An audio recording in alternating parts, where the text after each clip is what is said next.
आज का टॉपिक है जनजातीय समाज में धर्म। मैं डॉक्टर लतिका एम पांडे, सह आचार्य समाजशास्त्र, राजकीय महाविद्यालय। आज हम देखेंगे जनजातीय समाज में धर्म की उत्पत्ति को लेकर के जो सिद्धांत है, उस सिद्धांतों में से आज पहला सिद्धांत जो है हम उसकी चर्चा करेंगे और वो है आत्मवाद का सिद्धांत, जिसे प्रस्तुत किया एडवर्ड टेलर ने। आत्मवाद के अनुसार आत्मा की धारणा धर्म के मूल में है, अर्थात आत्माओं में विश्वास। इसीलिए इसका नाम आत्मवाद है। टायलर के अनुसार आदिम आत्मा के विचार को गलती से अपनाता है। आत्मा का विचार मनुष्यों के सामान्य जीवन की जागृत और सुप्त, अर्थात जगते समय और सोते समय दो अवस्थाओं के दृश्यों के विषय में भ्रामक ज्ञान उत्पन्न हुआ। आदि मानव स्वप्न में दिखाई देने वाले दृश्यों को जागृत अवस्था में दिखाई देने वाले तथ्यों के समान ही सत्य और महत्वपूर्ण समझता है। अतः व्यक्ति को यह अनुभव होने लगता है कि व्यक्ति के शरीर में दो आत्मा हैं, एक सोते समय शयन स्थान पर जहाँ पर आप सो रहे हैं वहाँ विद्यमान रहती है, और एक शरीर को छोड़कर बाहर विचरण करती है। शरीर से पृथक शून्य में स्वतंत्र विचरण करने वाली यह आत्मा ही पूर्व आत्मा या सामान्य शब्दों में प्रेत आत्मा बन जाती है। अतः आदि मनुष्य प्रत्येक घटना की व्याख्या इन प्रेत आत्माओं के आधार पर करने लगा। बीमारी हो, पागलपन हो, कोई भी प्राकृतिक घटना घटित हो या कोई ऐसी घटना जो स्वाभाविक रूप में नहीं दिखाई देती है, कुछ भी हो, उन सभी को प्रेत आत्माओं का फल मान लिया जाता। इस प्रकार मनुष्य के द्वारा प्रेत आत्माओं को प्रसन्न करने के लिए उनकी पूजा अर्चना की जाने लगी, जबकि आत्मा अमूर्त है और मनुष्य के द्वारा आत्मा में शक्ति का विश्वास मानकर पूर्वजों की पूजा करना प्रारंभ कर दिया। आत्मा को ही आदिम समाज से लेकर सभ्य समाजों तक धर्म का आधार माना गया। इसीलिए इसे आत्मवाद का सिद्धांत कहा गया। आत्मा दो प्रकार की है। स्वतंत्र आत्मा, यह अनेक स्थानों पर भ्रमण करती है, और दूसरी है शारीरिक आत्मा, जो मानव के जीवित रहने तक उसके शरीर में रहती है और मृत्यु के पश्चात वह भूत अथवा प्रेत आत्मा में परिवर्तित हो जाती है। ये आत्माएं मानवीय नियंत्रण से परे होती हैं, परंतु मानवीय जीवन इनके द्वारा प्रभावित होता है।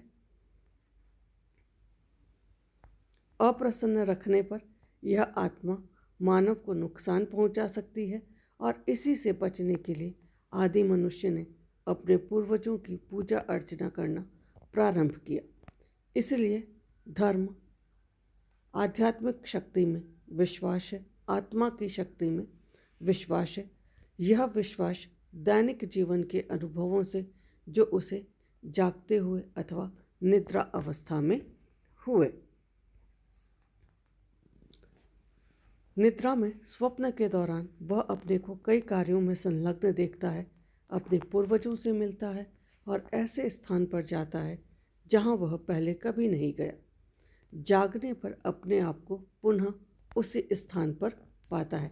सपने जब हम देखते हैं तो यही स्थिति होती है कि हम किसी ऐसी अज्ञात स्थिति पर गए होते हैं, अज्ञात जगह पर जहाँ पहले कभी नहीं गए, और जब आँख खुलती है तो हम अपने आप को अपने ही घर के अंदर या हम जहाँ पर हैं वहीं पर हम अपने आप को पाते हैं।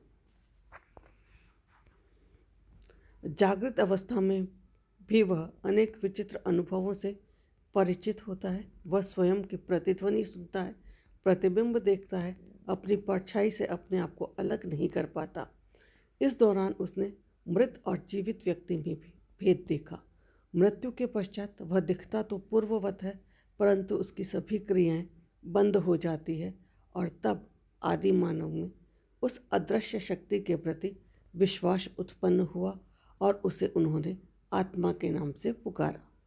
भारत और अन्य जगह पर देखें तो मानव की मृत्यु के पश्चात जनजातियों में दो प्रकार की दाह क्रियाएं देखने को मिलती हैं, जो अनिश्चितता का सूचक है।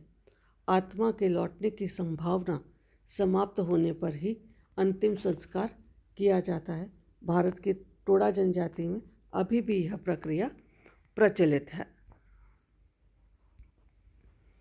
नेक्स्ट हम कहें आत्मा की विशेषता या आत्मवाद की विशेषताएं। आत्मवाद अपने आप में धर्म नहीं है, यह तो एक आदर्श प्रारूप है जिसे के द्वारा धर्म के उद्विकास का अध्ययन संभव है। आत्मवाद में जीववाद की अवधारणा है। जीवात्मा वह है जो जीवित व्यक्तियों के शरीर में निवास करती है। मृत्यु के पश्चात या शरीर नष्ट हो जाने के बाद भी जीवात्मा बनी रहती है। प्रेतात्मा और जीवात्मा दोनों अलौकिक शक्ति के रूप में है और इन्हें पेड़ पौधों, पत्थर इत्यादि में देखा जा सकता है। मनुष्य प्रकृति के साथ होने वाले अपने संघर्ष में जीवात्मा की पूजा करके सुरक्षित रहना चाहता है और इसीलिए वह उन आत्माओं की, पूर्वजों की, प्रेतात्माओं की पूजा अर्चना करता है ताकि वे उसके ऊपर कोई भी बुरा प्रभाव नहीं डालें। उनको प्रसन्न रखता है ताकि वह उसके कार्यों को सफल बनाए, उसके जीवन को आसान बनाए और कठिनाइयों से वह बचा रहे।